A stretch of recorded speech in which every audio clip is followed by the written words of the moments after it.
வணக்கம். தமிழ் வணிகர்களான செட்டியார்கள் அனைவருக்கும் இந்த பதிவு வந்து மிகவும் ஒரு முக்கியமான ஒரு பதிவு. என்னன்னு கேட்டீங்க அப்படின்னா, நம்ம தமிழ் வணிகர்களுக்கு உண்டான பட்டம் வந்து செட்டியார் பட்டம் அப்படின்றது வந்து நம்ம எல்லாத்துக்கும் தெரியும். சரிங்களா? நான் வந்து அதுக்கு பல விதமான ஆதாரங்களையும் நான் கொடுக்கறதுக்கு நான் தயார். சரிங்களா? இப்போ வந்து பிறமொழியாளர்களான பிறமொழி வணிகர்கள் என்ன பண்றாங்க அப்படின்னா, நம்மளோட பட்டங்களை பயன்படுத்திக்கிட்டு நம்மளோட பேரை சொல்லிக்கிட்டு அவங்க போய் அரசியல் கட்சிகளை போய் சீட்டு வாங்குறாங்க. சரிங்களா? அதுல வந்து ஒரு குறிப்பா சொல்லணும் அப்படின்னா, இந்த தேவாங்கர் அவங்க வந்து இப்போ வந்து செட்டியார்னு சொல்றது இல்லை, ஆனா அவங்க தேவாங்கர்னு சொல்லிக்கிட்டே தனியா வந்து சீட்டு கேட்டு வாங்கிக்கிறாங்க. அது பிரச்சனைக்குரிய ஒரு விஷயம் அல்ல. ஆனால் இந்த 24 கோத்திரம் கொண்ட இந்த தெலகா சமுதாயம் என்ன பண்றாங்க அப்படின்னா, 24 மணி தெலுங்கு செட்டியார் அப்படின்னு சொல்லிக்கிட்டு எல்லா கட்சிகளையும் போய் சீட்டு வாங்குறாங்க. டிஎம்கேல ஒரு சீட்டு, ஏடிஎம்கேல வந்து 4 சீட்டு.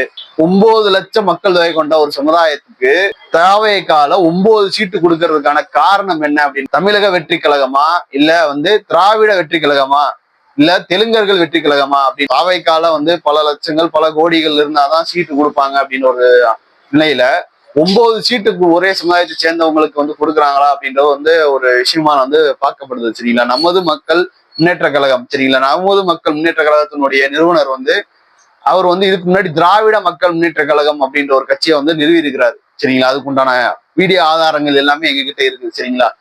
தமிழக வெற்றி கழகத்துக்கும் திராவிட மக்கள் முன்னேற்ற கழகத்தை உருவாக்கியவருக்கு என்ன தொடர்பு?